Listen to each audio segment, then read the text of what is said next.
ईश्वरो गुरुरात्मेति मूर्तिभेद विभागिने व्योमवत् व्याप्त देहाय दक्षिणामूर्तये नमः। सदाशिव समारंभां शंकराचार्य मध्यमाम् अस्मदाचार्य पर्यन्तां वंदे गुरु परंपराम्। ओम शांति शांति शांति। हरि ओम। श्री गुरुभ्यो नमः। हरि ओम। Let's take a sankalp.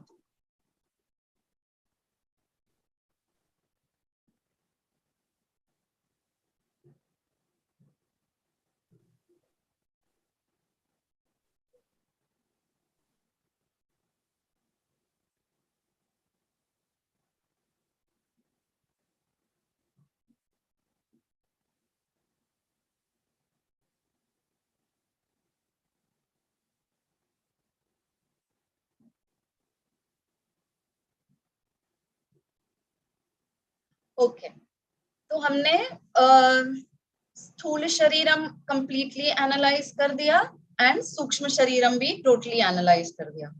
Now we were looking at कारण शरीरम, जो थोड़ा हेवी हो गया था last time. The reason is कारण शरीरम is the most subtle, okay, very abstract, so it takes some time to completely grasp it, okay. So don't feel worried कि वो मुझे समझ में नहीं आ रहा है, restless नहीं हो जाना है. We'll just slowly, as simply as possible, I'll try and explain what is Karan Sharira. ठीक है. So till now we saw that embodiment happens because of self ignorance.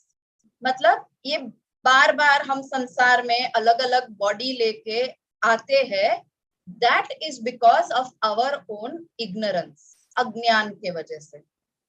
Okay, so that means that basically all these three sharirams, okay, they come only because of atma ajnanam, self ignorance only.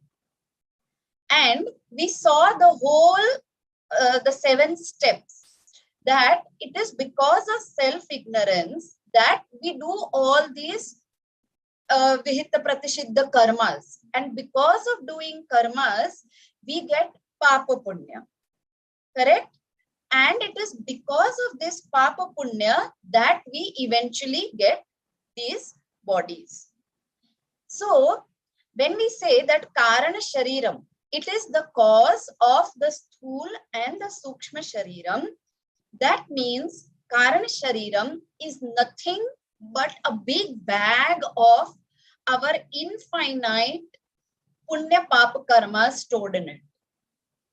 Okay, so karana shariram is the cause and sthul and sukshma shariram, they are the effect. In Sanskrit we call it karya karan. Karya means the effect and karan means the cause for that effect to take place. Now we need to understand that what is the difference between cause and effect.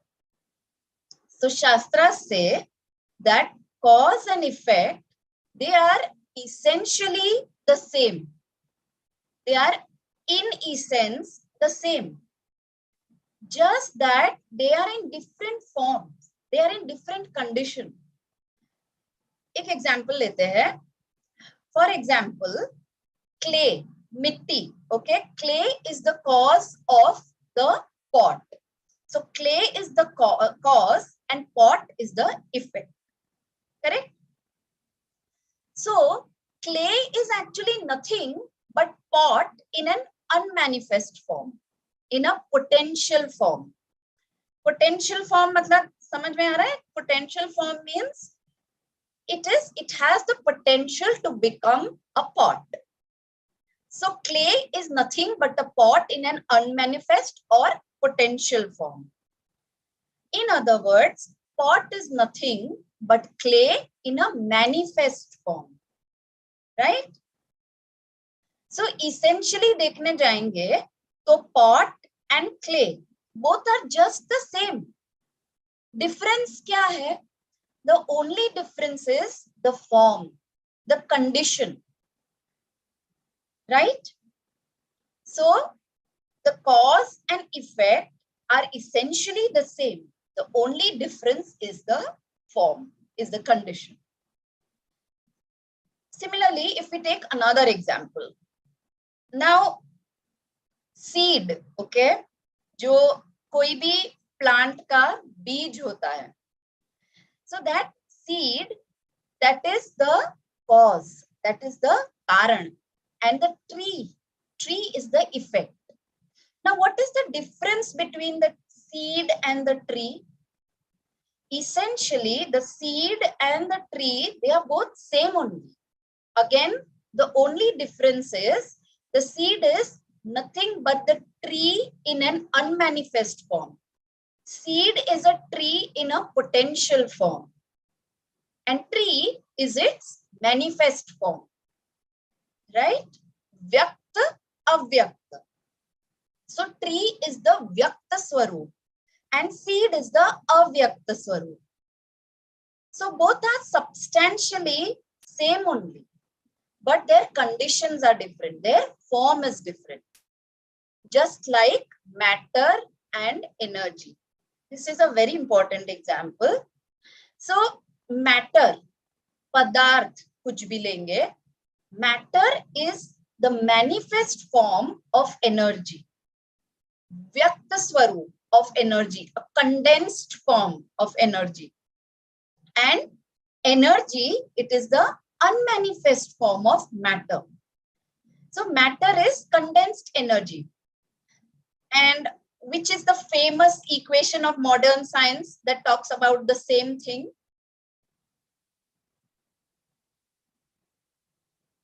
Do you know? So E equal to mc square, Einstein's theory of relativity. E equal to mc square. ये जो equation है, that talks about the same thing. Energy equals to mass times the speed of light squared. Matlab, on the most basic level, this equation says that energy and mass, or energy and matter, they are interchangeable. They are the same thing, just different forms. So under right conditions, energy can become matter and matter can become energy. So this principle of science, it really clarifies what we are trying to say. So the common law is that basically that cause and effect are one and the same. They are just two different names given because of two different forms. खाली यही difference है. So कारण शरीरम क्या है? कारण शरीरम is the sthul and the sukshma shariram only, but in its unmanifest form, in its avyakta swarup, in its seed form or beej form, potential form. एक seed अगर आप लेंगे तो मतलब एक बीज, okay, that beej, that seed, the seed has the potential to manifest into an entire forest. See, this is a very important understanding. हमको लगता है कि it's just a seed, yeah, not like what is the big deal, and we throw away the seeds all the time. The seed is so important. Every seed has the potential to manifest into an entire forest. So, same way, a seed, the Kaarana Shareeram, which is also the seed, which we say, right? That seed has the potential to manifest into infinite sthul and sukshma sharirams. The difference is that the apple or mango seed, it is perceivable. We can see it, we can feel it, we can touch it. But the seed for our gross and subtle body, that seed which we call the Karan Shareeram, it is not available for perception. That is the difference. इसके लिए हमें कारण शरीरम इतना confusing लगता है, इतना heavy लगता है, इतना abstract लगता है, क्योंकि कोई तरीका ही नहीं है कि that we can perceive it. We cannot perceive it. So when we call it Karana Shareeram, okay, our mind, because of its programming, our mind will expect कि हाँ ये भी कुछ शरीर होगा, शरीर like a body, like a physical body. But this is not a physical body. It is a potential body, like a seed. Seed he imagine करना है, लेकिन ये seed is not available for our perception. Acha, now I'll just give a little bit more clarity on what is meant by unmanifest condition and manifest condition. व्यक्त स्वरूप, अव्यक्त स्वरूप. तो इतना हम बोल रहे हैं कि clay is the unmanifest form, pot is the manifest form, seed is the unmanifest form, tree is the manifest form. So let us see what is the difference between the two conditions. So in the seed, the tree is in the unmanifest condition. That means that the various divisions of the tree, like the trunk, the branches, the leaves, the flower, so you can't point out. Seed के अंदर ये सारी चीजें हैं. Okay, the entire tree, the entire forest has come out of one seed only. But it's not that from outside somebody just sticks on the branches and leaves and fruits and all that. No, that has come out from the seed only. But in the seed, can you point out that this is the trunk, this is the flower, this is the branch, this is the leaf? No. That means you will not be able to differentiate between the different parts, even though everything is there in it, but we will not be able to differentiate. That is unmanifest. It is present, but in an avyakta swarup, in a potential swarup. Similarly, before a baby is developed in the mother's womb, okay, before the development starts, the baby is nothing but a lump of mass, right? But again, all the organs, all the limbs, everything is there in that lump of mass. It is just in an unmanifest condition, so you cannot see it. बाद में ऐसा नहीं है कि बाहर से doctor limbs लगाते हैं, organs डालते हैं. No, it develops from the same lump of mass. So all these organs are there in that lump of mass, but in the potential form. Ab samjha? So unmanifest condition means divisions are imperceptible. Manifest condition means divisions are clearly perceptible. Okay, this much is clear. So Karana Shareeram is the bijam. It is the seed which has all the infinite sthula sukshma shareeram in their potential form. अगर next birth में हम cockroach बनने वाले हैं, तो उसका भी seed है कारण शरीरम में. उसके बाद के birth में कुछ और बनने वाले हैं, उसका भी है. Understood? The potential is there in an unmanifest form. Somebody just send me a message and tell me that whether it is understood or not, or somebody just unmute and tell me whether this is clear or you need more explanation on this. एक doubt है, कारण शरीर को unseen seed बोलेंगे या bag of कर्म, या दोनों कनेक्ट है? सॉरी दीपक जी, एक बार रिपीट करेंगे थोड़ा जोर से. कारण शरीर को अनसीन सीड बोलेंगे, हाँ, या बैग ऑफ कर्म बोलेंगे? बैग, तो दोनों एक्चुअली सेम ही चीज है, क्योंकि वो जो बैग ऑफ कर्मास है, उसी की वजह से तो हमें डिफरेंट शरीर मिल रहे हैं ना. So that bag of karma or the unmanifest sthula and sukshma shariram, both are two different explanations of the same thing. तो दोनों ही बोल सकते हैं उसको. Right, ma'am. Right? Okay.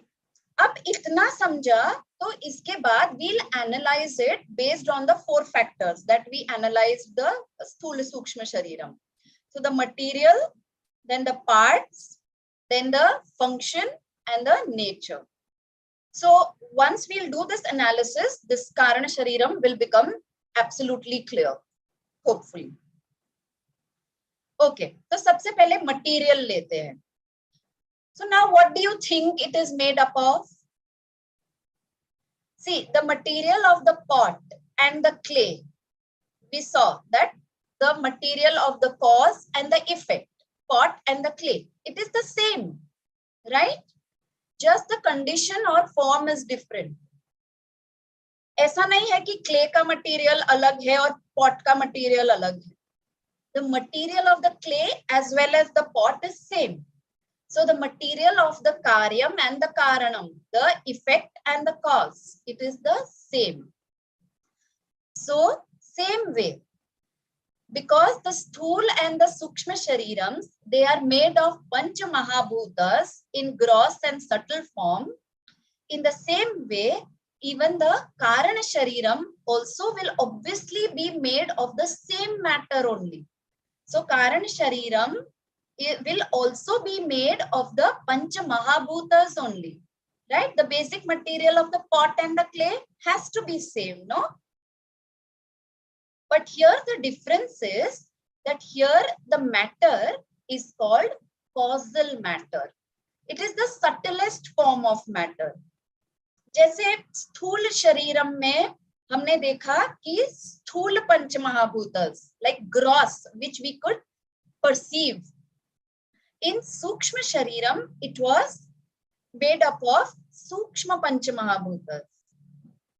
Same way, Karana Shariram is also made up of Pancha Mahabhutas only, but again, Karana Pancha Mahabhutas. Causal, the subtlest form of matter, means the potential Pancha Mahabhutas. Okay? So, it is the unmanifest or potential matter. That is the raw material for this Karana Shariram. ये चीजें खाली comprehend करने की जरूरत है. You just need to understand it intellectually because there is no other way to understand it. You cannot perceive it. You cannot feel it like the Sukshma Shariram. The only way to understand is through your intellect. Okay. So, धीरे धीरे, maybe you can repeat these lectures once or twice, और थोड़ा थोड़ा clarity आता जाएगा. You keep thinking more about it and you will start getting more clarity on this. Okay. Then we have to find out the components or the parts of the Karana Shariram.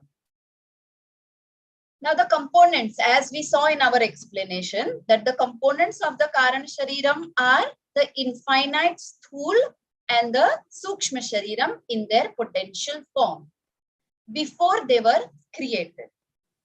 So Karana Shariram consists of the Sthula Shariras and the Sukshma Shariras in their seed form before the origination of this creation. Means before this Srishti, after the previous Pralay Kal and before this current Srishti, okay, the in-between period. In more relatable science terms, we can say before the Big Bang. So before the Big Bang, the Sthula Shariram and the Sukshma Shariram, they were not yet manifested. They were not in their manifested form. Means they were not in the state that is available to us right now. But at that time, before the Srishti or before the Big Bang, and after the previous Pralaya, at that time, both the Sthul and the Sukshma Shariram, they existed in the seed form. See, we need to understand one thing very, very clearly, okay? The Sthula and the Sukshma Shareeram, they can never be absent, okay? They have to be present in one form or the other. Why? Okay, understand this reason very carefully. Because matter or energy, they can neither be created nor destroyed. We have studied this in 5th standard science probably, but we never tried to relate to it in the sense of our lives, in the sense of this cosmos. Okay, we've just stored it in our minds that yes, energy can neither be created nor be destroyed, matter can neither be created nor be destroyed. What happens? They can only be transformed from one form to another. Same way, the Sthula Shareera, which was gross matter, and Sukshma Shareeram, which was subtle matter, when this Srishti was alive, they were gross matter and subtle matter. So that matter, they go into the unmanifest form during Pralay. When the Pralay happens, the Sthula and the Sukshma Shareeram, they go into an unmanifest form.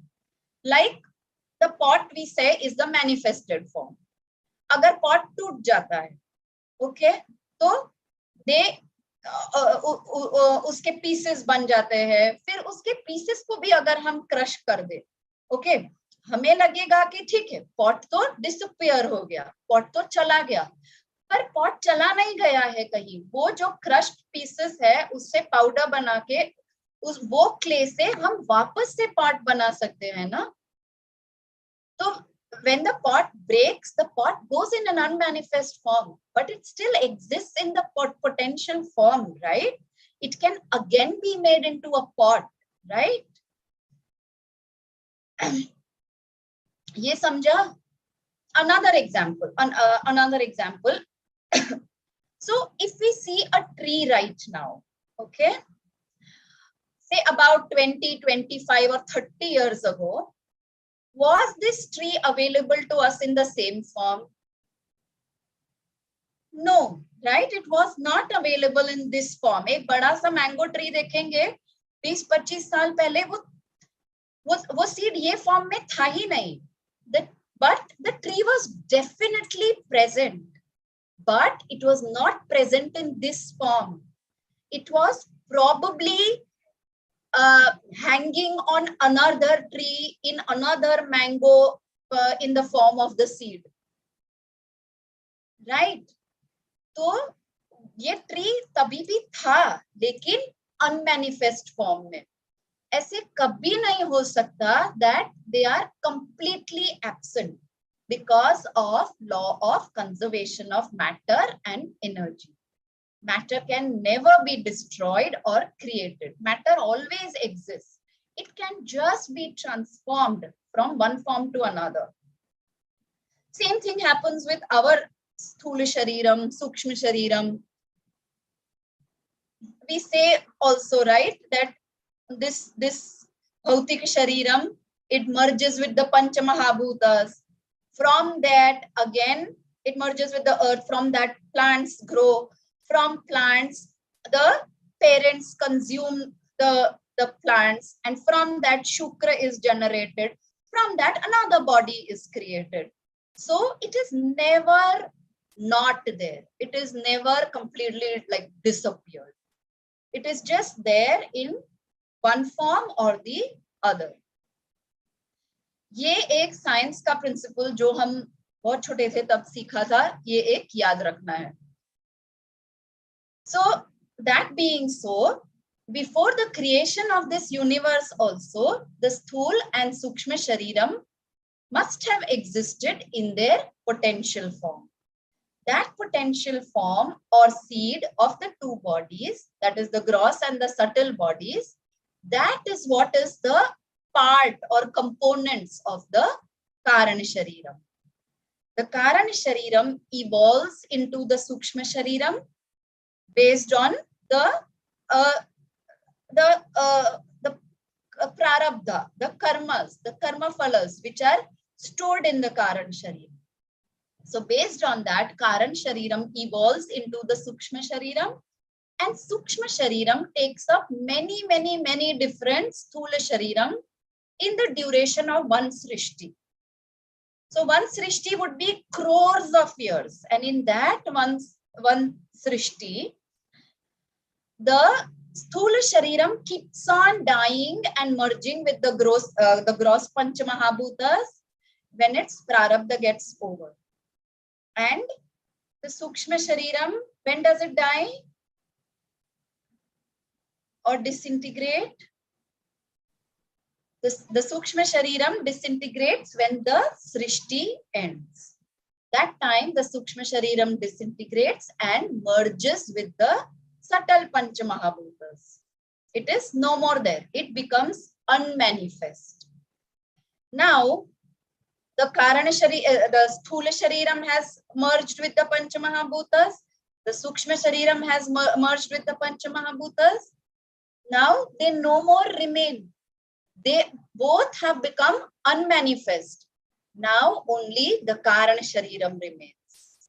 Just as the seed evolves into a tree, the Karana Shareeram evolves into Sthul and Sukshma Shareeram. Okay, so they are the components of the Karana Shareeram. अब देखते हैं कि function क्या है. What is the function of the Karana Shareeram? So this causal body, this Karana Shareeram, it serves as a source from which the subtle and the gross body arise, and into which eventually both these bodies dissolve back.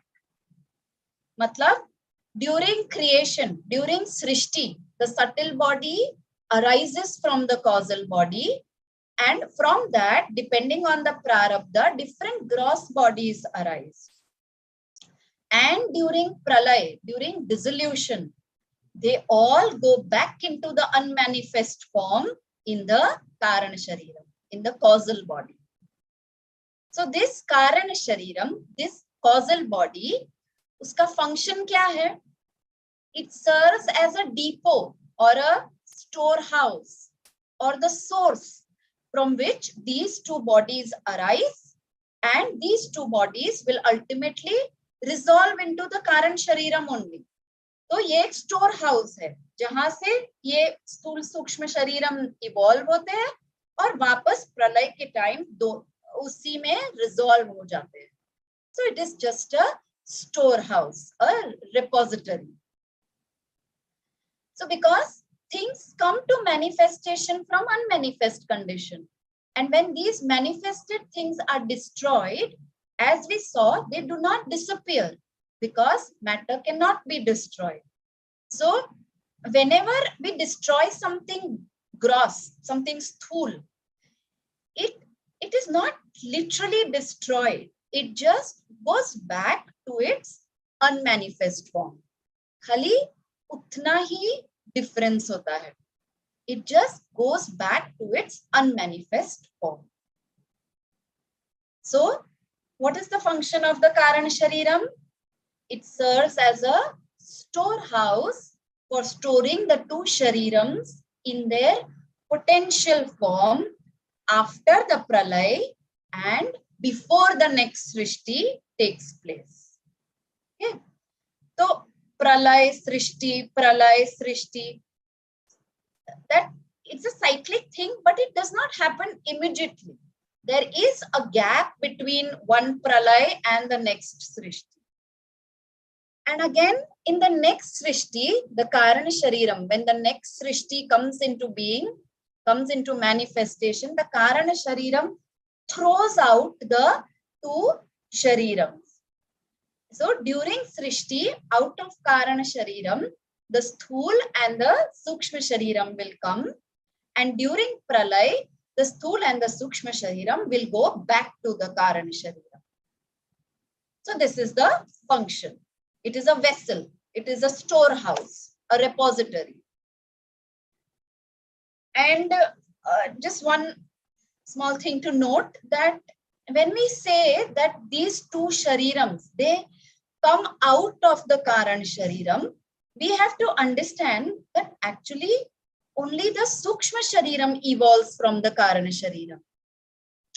And from that Sukshma Shareeram, depending on our samskaras, depending on our prarabdha, we get different Sthula Shareerams throughout the period of one Srishti.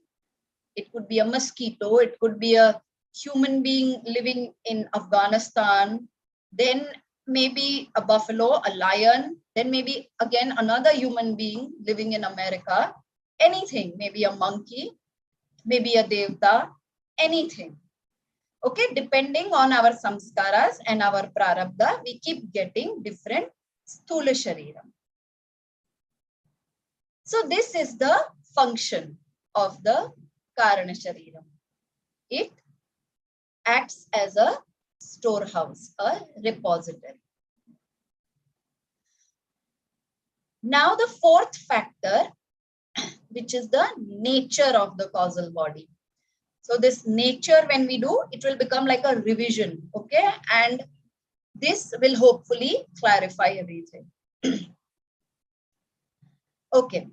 So Tattvabodha gives a definition of Karana Shareeram, which we will look into after some time. We will just take points one by one from that definition. So सबसे पहले Tattvabodha says that Karana Shareeram is Anadi. Anadi means, अगर हम loosely बोले, तो Anadi means we say that something that does not have a beginning. Now, actually, it is not the correct definition. Anadi means something whose beginning cannot be understood. It cannot be comprehended by us. That is called Anadi. We do not say that it does not have a beginning. We do not say that Karana Shareeram does not have a beginning. But we say that its beginning cannot be conceived by us. Anadi means the beginning of Karana Shareeram is beyond our intellectual scope. And why do we say that? Because सबसे पहले we said that Karana Shareeram is the cause of the Sukshma and the Sthula Shareeram. And the Sukshma Shareeram, it has 19 parts. Usme se Buddhi is one of the part, right? Buddhi or intellect. So Buddhi or intellect belongs to the Sukshma Shareeram. And Karana Shareeram is the cause of the Sukshma Shareeram. So we can say that Karana Shareeram is the cause of the Buddhi also. Intellect is a part of the Sukshma Shareeram. So the Karana Shareeram is the cause of the Sukshma, of the intellect also. Now we want to understand the nature of Karana Shareeram, which itself is the cause of this Buddhi. और हमें जानना है कि Karana Shareeram कब, when did it come into existence? Now, the very concept of time and place, they come only when the Buddhi is active, only when the Buddhi is alive. See, right now, the Buddhi is there. Okay, right now our intellect is there. So we can talk about time. We can say that, okay, it is 6:50. It is, in some time, Deepak ji will have to go. We know that. Okay, we have this concept of time because right now Buddhi is available to us. Okay, but in deep sleep, Buddhi is not available to us. When we are in deep sleep, we cannot conceive of time. Suppose I want to get up at 4 o'clock. Okay, now I got up at 3:45. मैंने time देखा and I realized that, oh, abhi 15 minutes baki hai. So let me just go back to sleep and I will wake up in 15 minutes at 4 o'clock. Now I went to sleep and woke up directly at 8 o'clock. So what happened? I was supposed to wake up in 15 minutes and I slept in for another 3 hours. Why did I not get up in 15 minutes? Because there is no concept of time in deep sleep. Why? Because in deep sleep, our buddhi, the intellect, it resolves, it is folded up, and time is not there. Time does not exist when the buddhi is folded up. So you cannot talk of time without buddhi. So when the Sukshma Shareeram is not there, means when the buddhi is not there, and when only Karana Shareeram is there, then how can you talk about time? So the buddhi itself is in the dormant form, in the unmanifest form. So we can never talk about the time, place. So we can never conceive of the beginning of the Karana Shareeram. Because time itself comes only after the Sukshma Shareeram. Only after buddhi comes into being. There is no literal time or space. Okay? It is a concept which comes into being only after the buddhi is generated. So that buddhi can never talk about an avastha which is before its arrival. And therefore, we say Karana Shareeram is anadi, because we can never comprehend the beginning of the Karana Shareeram. Okay? So this is the first aspect of the nature of the Karana Shareeram, that it is anadi. So loosely we say beginningless. But beginningless literally means we cannot conceive of its beginning. ये समझा कि क्यों हम उसका beginning conceive नहीं कर सकते हैं? Because buddhi wasn't present, and we need the buddhi to conceive of time and place and all those things. In deep sleep, when the buddhi is resolved, there is no time, there is no space. And so we say that Karana Shareeram is anadi. Now we'll talk about the lifespan of the Karana Shareeram. Now among the three Shareerams, Karana Shareeram has got the longest lifespan, much longer than even the Sukshma Shareeram. Sthula Shareeram, though we know ki every few years it gets destroyed, it gets degenerated. So we know that it has a very short lifespan. Sukshma Shareeram हमने देखा कि it has a longer life duration. It disintegrates only at the time of pralaya into the 5 subtle elements. But even though our Sukshma Shareeram gets destroyed at the time of pralaya, that does not mean कि हम बच गए, हम free हो गए, हमें मोक्ष मिल गया. ऐसा नहीं कि ओ सूक्ष्म शरीरम चला गया तो we are liberated. No, because हमारे infinite good bad karmas अभी भी कारण शरीरम में stored है, and कारण शरीरम does not get destroyed even during pralaya. We saw that, right? In fact, everything goes in the कारण शरीरम and it is stored there. It will still be there. So the question is, when will it go away? Very important. मतलब जब तक कारण शरीर है, तब तक हमें मोक्ष नहीं मिलने वाला है. तो it is very important to know कि ये कारण शरीर जाएगा कब. It will go away. Shastra says that कारण शरीरम goes away only jnana anantaram. Jnana anantaram means Karana Shareeram gets dissolved only when we get moksha, when we get self-knowledge. There is no other way of its destruction. But although it has such a long life, Karana Shareeram still gets destroyed Jnana Anantaram, means after moksha. That means Karana Shareeram is not eternal. Eternal means the Sanskrit term for it is Trikale api tishtati. Trikale api tishtati. When we say something is Trikale api tishtati means it is present in all the three kalas, in the past, in the present, as well as in the future. So Karan Shareeram is present in the past, it is present in the future, in the present, but in the future, when we get self-knowledge, when we get Atma-Jnanam, the Karan Shareeram also will not be there. It will disintegrate and merge with the Karan Pancha Mahabhutas. So, anything that is not eternal, that is not absolute.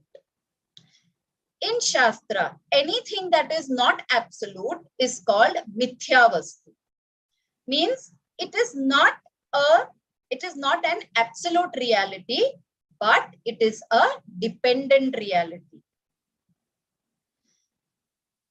Okay, very important concept. So please pay attention. What is Mithya Vastu and what is Sat Vastu? I said that Mithya Vastu is something which has got dependent reality. Matlab, it does not have an independent existence. Uska existence kisi aur ke upar depend karta hai. It cannot absolutely exist in all the three periods of time, past, present, and future, on its own. It is dependent. That kind of a vastu is called Mithya Vastu. For understanding what is meant by the word Satya and Mithya, we again take the example of pot and clay. We can say that relatively, हाँ एकदम absolute sense में नहीं जाते हैं, अभी खाली समझने के लिए ये example ले रहे हैं. We can say that relatively, clay is Satyam. Clay is absolute reality and pot is Mithya. Clay is Satyam and pot is Mithya. Now, why do we say that? Because the reality of the pot depends on the clay. Pot does not have an independent reality. अगर clay नहीं है, तो pot है ही नहीं. We cannot say that the pot is there, but the clay is not there. The reality of the pot depends on the clay. So we say that in this case, relatively, pot is Mithya, but clay is Satyam. Same way, gold is Satyam, but ornaments are Mithya. Ornaments are nothing but just name and form given to gold. So gold becomes Satyam. It becomes the absolute reality on which the reality of the ornaments is dependent. अगर water और wave का example लेते हैं, wave, लहरें जो है, okay? Now, wave is Mithya because its reality depends on water. अगर water ही नहीं है तो wave is not possible only. Wave is just a name and form given to water only. Right? And finally, किसी table का example लेते हैं जो लकड़ी से बना है, तो wood is the reality and table is mithya. Wood is satyam, table is mithya. अब जब हमें ये नहीं पता था, okay, before knowing that table is mithya, why are we saying table is mithya? Because it is not, mithya means not something which is an illusion like that, but mithya means something which has dependent reality. It does not have its own absolute existence. उसका अस्तित्व किसी और के ऊपर dependent है.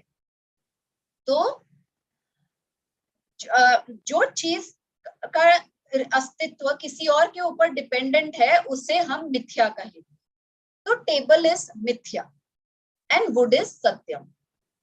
Now, before knowing that the table is mithya, we used to always think that no, there is an existence of something called table. we feel that हाँ table तो है, अरे I mean मुझे प्रत्यक्ष दिख रहा है, how can I negate its existence? मैं उसके अस्तित्व को negate नहीं कर सकता हूँ ना, because I can प्रत्यक्ष see that table with my eye. So we feel that हाँ टेबल का तो अपना ही existence है, it is right here, it is absolutely real. So when we say that the table is, okay, the table is here, the table is in the room, the table is sitting right in front of me, okay. So when we say that the table is, तब हमें सोचना है कि does that existence belong to the table or does it belong to the wood? ये अस्तित्व, the reality of the table, does it belong to the table or does it belong to the wood? सिर्फ ये analyze करना है. And on analysis, we find out that the existence belongs to the wood and not the table. Actually, there is no such thing called table at all, right? ये खाली लकड़ी ही है. This is just wood जिसको हमने एक name दिया है और एक form दिया है, right? It is just wood which has been given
बोली ma'am.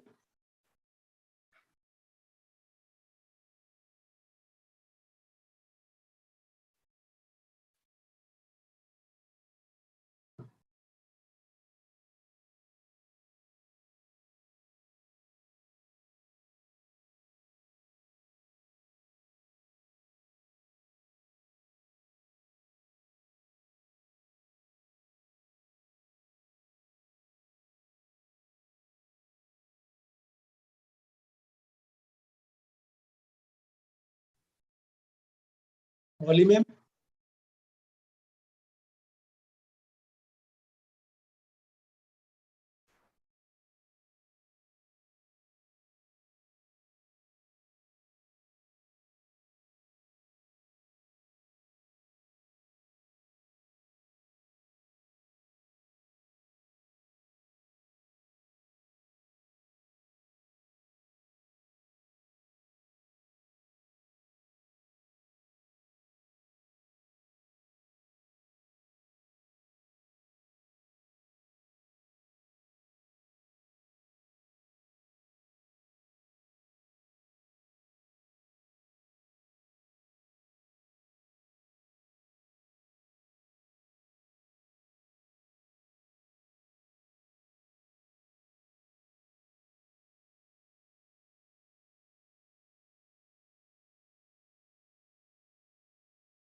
I'm not able to hear anything. Is it just me or everyone?